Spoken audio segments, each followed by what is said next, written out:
Why don't you go ahead? I hit some lady at 46 South Rose. 46 South Rose.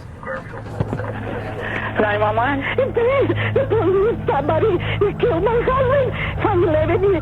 This happened about 6:50 in the evening on November 28th of 1999. In front of the house, right at the porch, right in front of the doors was the victim, Mr. Morales, laid out, face down. It was the late 80s when I first entered the world of law enforcement. First as a jail and patrol deputy, then later as a homicide detective. Violent crime was on the rise, street gangs were out of control, and our jail system was overcrowded. The tension in the air was so thick, you could almost cut it with a knife. Over the last 30 years, I've been able to witness some incredibly great police work. Sometimes it was up close and personal. Journey to Justice is a true crime show dedicated to those stories of detectives who were finally able to find justice for their victims. I'm Pete Carrillo, and this is Journey to Justice.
The victim and his wife were at home watching television, and there was a knock at the door, or the doorbell rang.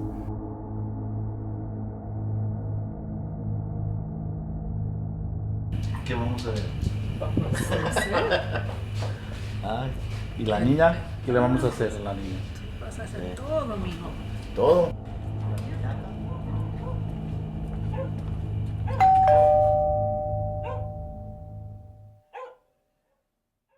So they went to the front door, and there was a female standing out there who claimed that she was a neighbor.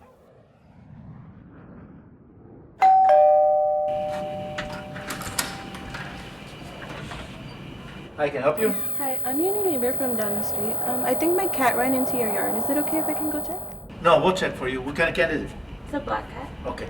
So they shut the door and locked it.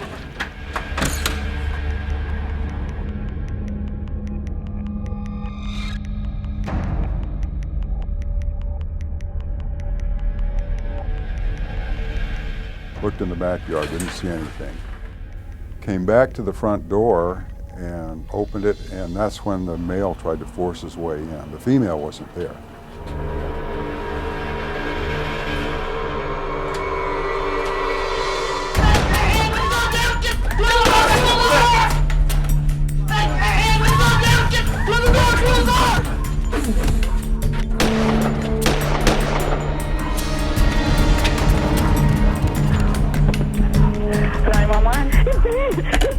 Somebody killed my husband from 11. He passed over guy, my lord.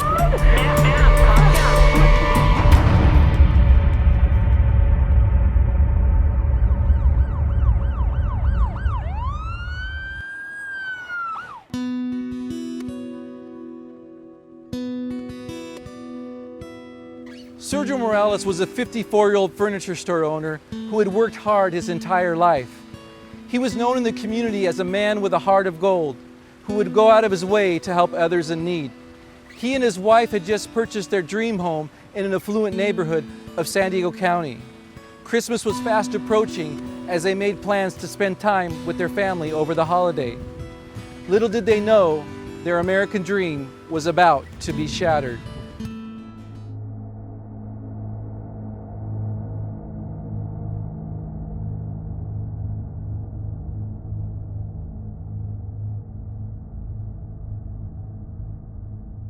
As a patrol officer to arrive on and see what you saw, describe what you were feeling that night. Seeing the victim's wife, Mrs. Morales, inside and how this was affecting her was tough to see, especially because it appeared that there was, or the motive was unknown at that time of what the situation was.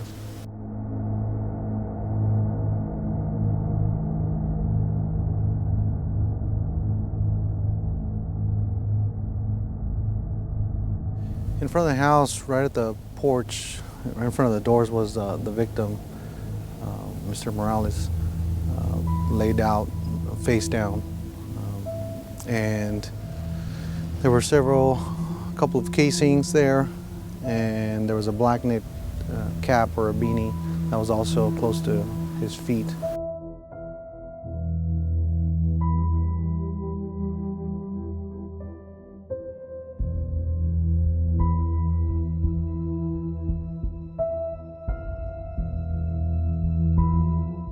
So obviously it was assumed that that was pulled off of him because the victim wasn't wearing a knit hat. We knew that. After he was shot and there was blood coming out, that he was still moving and probably still struggling with the suspect. And that was consistent with what his wife had told you? Well, she didn't know. She'd shut the door, so she doesn't know what went on after she got the door shut. But he had been hit once before she got the door shut, we know that. So by way of reading the scene, so to speak, you were able to tell that this man fought for his life, Yes, for his he family. did. For his family, yes.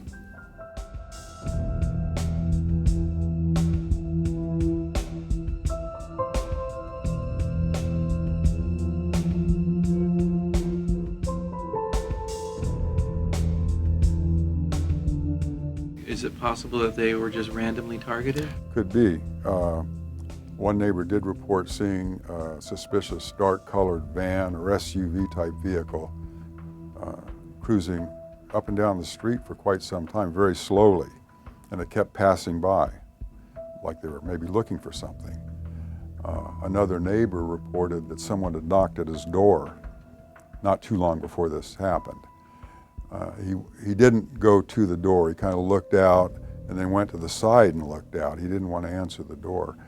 And he looked out and he didn't see anybody.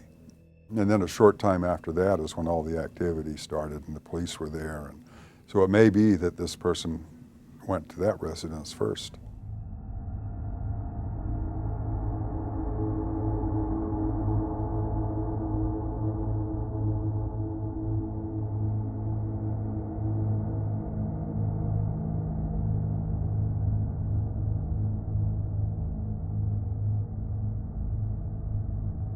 When that happened, I was asked by my supervisor or the supervisor in the cold case unit if I wanted to work on this case.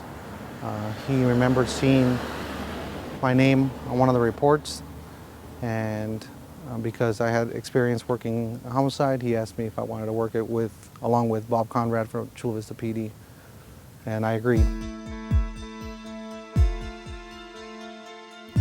So finally in 2009, I got a call from Connie Milton up at the lab saying that they'd gotten a hit. So they gave me the name, Joe Mora. What was that like when you finally were given a face to this profile? Oh, it was great. Wow, you know, that kind of thing. I was excited. Did you tell the family right away? Yeah, in fact, I know we did because we wanted to know if they knew who this individual was. And Yeah. what was the answer? Well, they didn't, no.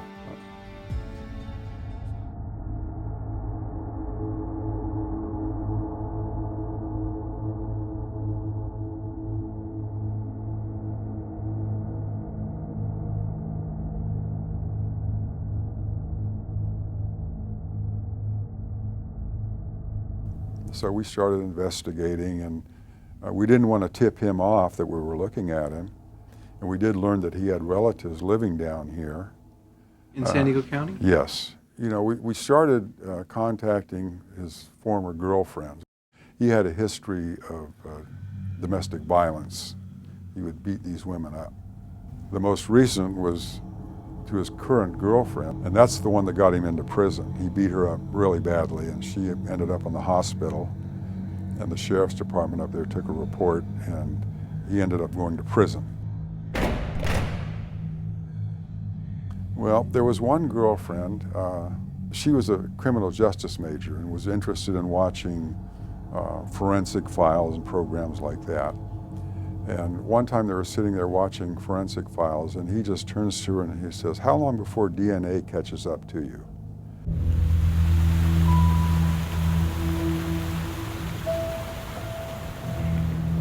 I don't recall, what the episode of Forensics Files it was, but it was obviously about finding certain murders with using their DNA, and then it was just random. He just said, "Do you know how long DNA will catch up to you? Like, how long does it take for somebody to actually get in trouble?" is what he said. And I said, "I don't know." I said, with cold cases, I'm sure they'll be able to, actually solve more cases in the future. So it wasn't until the next day that I asked him, "Why did you ask me that?" It was just so random and so weird. And he said, "No, I didn't. You just got mad right away. I never asked you that." But I kept telling him, "Yes, you did, and why would you ask me that?" And then he just like a normal any other day, he just got mad. I don't recall how he hit me. I just know that with the way he used to get mad at me was just grab me and just hold me down, like, shut the hell up, but actually using force on me.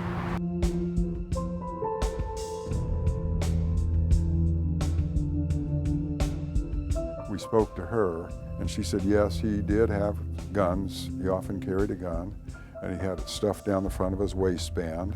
We asked what kind of a gun it was, and Erik showed her his automatic, and she said, yeah, it was like that. It was an automatic. She also said that he sometimes wore a beanie. So little by little, you're getting a picture of who this guy was. Right. Yeah, we want to get as much information as we could on him before we talked to him.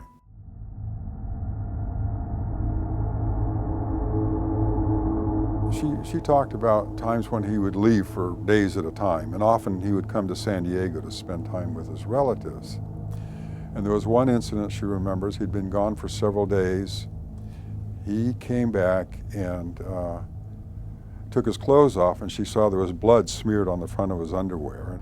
And I figured that during this struggle, after he'd been shot that first time through the sinus cavity, a lot of blood. So they're struggling, and he gets hit with a gun, and then the guy stuffs the gun down in the front of his pants, and that's where she said he normally carried it.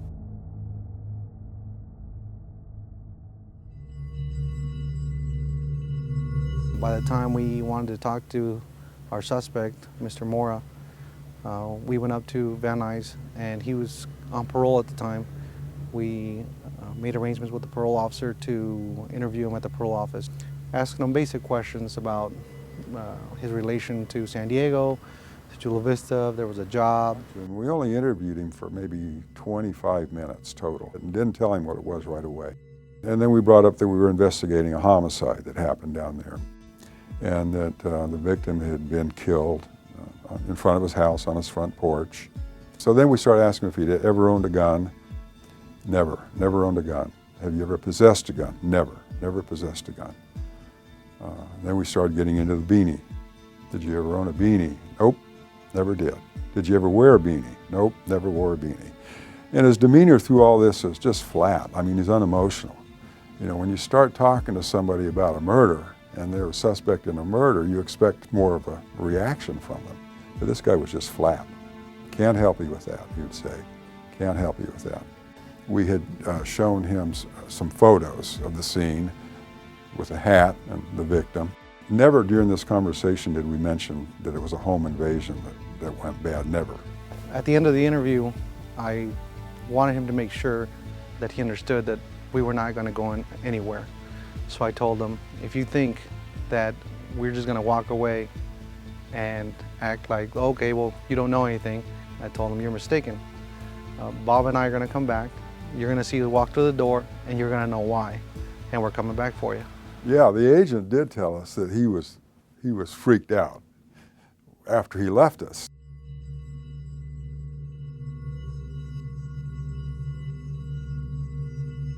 And she later told us that When he showed up, he looked like he'd been crying, and this guy didn't cry about anything. And one of the first things he said to her was, "I thought I'd never see you and the baby again." That's when he told her that they were talking to her about a home invasion robbery that went bad. We never told him it was a home invasion that went bad. We never used those words. So this is the first incriminating statement that he makes, placing himself at the scene. Yes. And she's like, I didn't tell you one of the other things that he said when he first came in. And he said, I didn't want to do it. He kept coming at me. He wouldn't back off. I didn't want to do it. So that was golden too.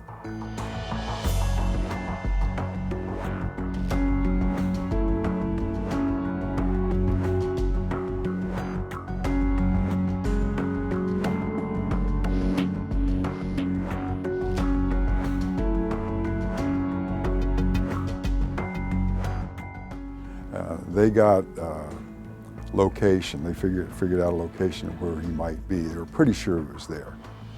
It was a tattoo shop in Winnetka, in the city of Winnetka. They had their team up there staying. They were just going to wait him out and wait for him to come out and then grab him when he came out. We waited across the street for them to make their move, and we were watching, of course. And he comes out of the tattoo parlor, and they surround him and take him into custody.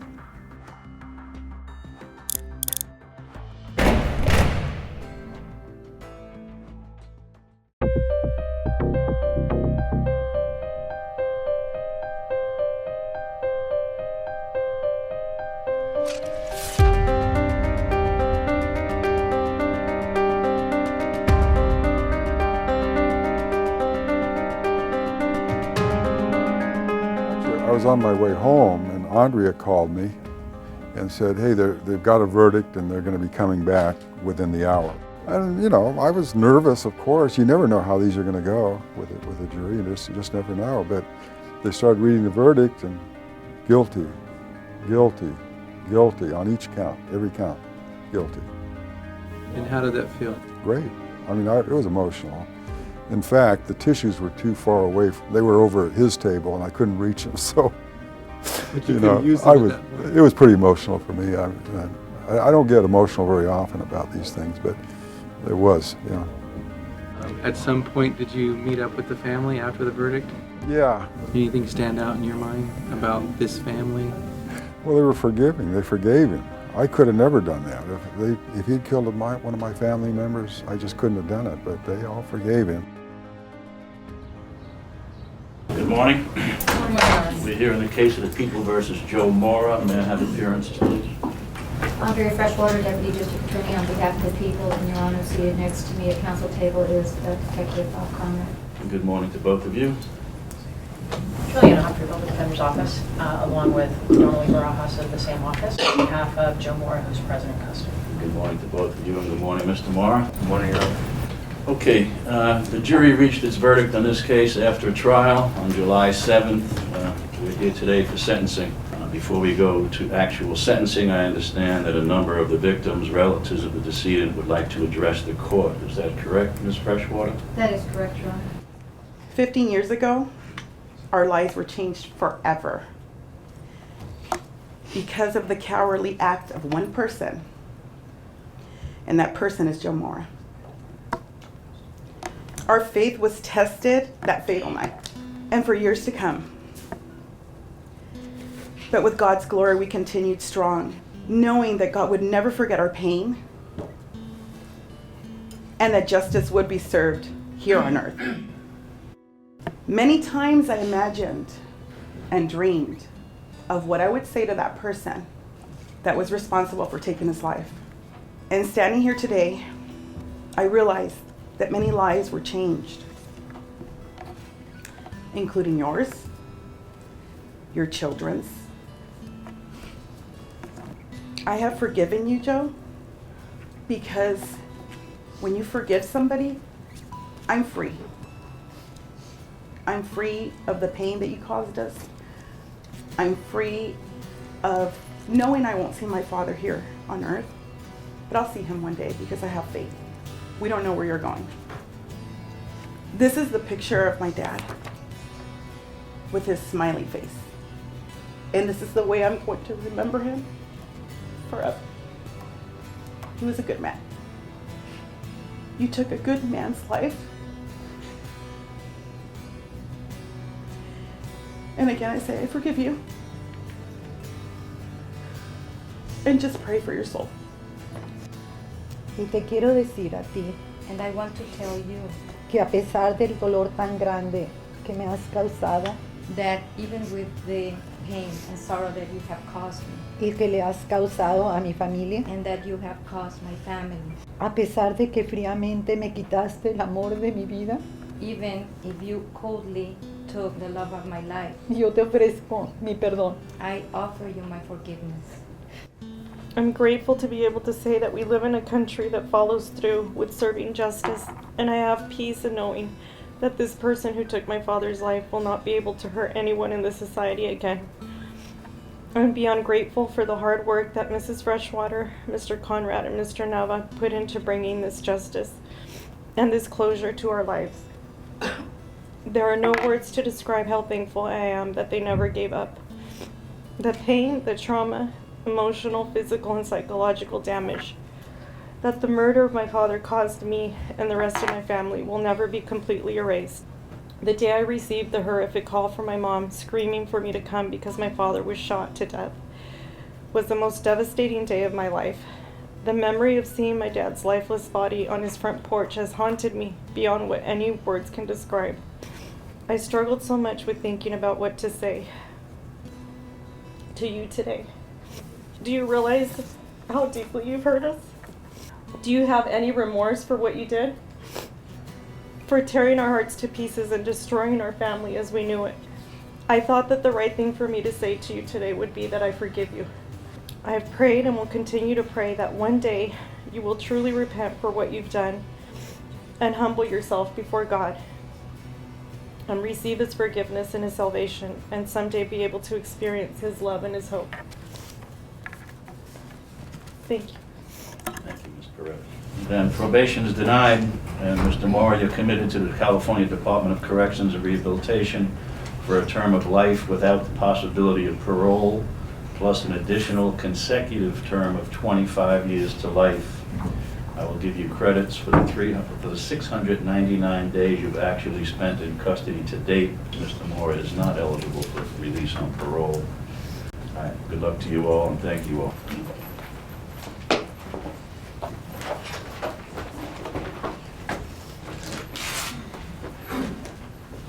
50 years, that's a lot of years. And when we got that first call that there was a break in the case, it was an exciting moment. But it's been a long journey. It's been a long, long journey. Just extremely thankful for the justice that we have in this country, and have a sense of peace and a huge relief, like I said, that he will not be free to ever do this to anyone ever again. And so thankful to Andrea, to Bob, and to Erik for their perseverance, their hard work, their professionalism. And we know that it wasn't an easy case for them, but we're so thankful and so grateful. What would you like the public to know about this case? Is there any information that you guys need with regard to the others in this case? Yeah, there was a female. Obviously, we'd like to know who the female was. And we've got some ideas, but we don't, nothing of certainty. We don't know for sure who it was. Would like, if anybody knows anything or anybody's heard anything about this or has any information at all, they can give us a call.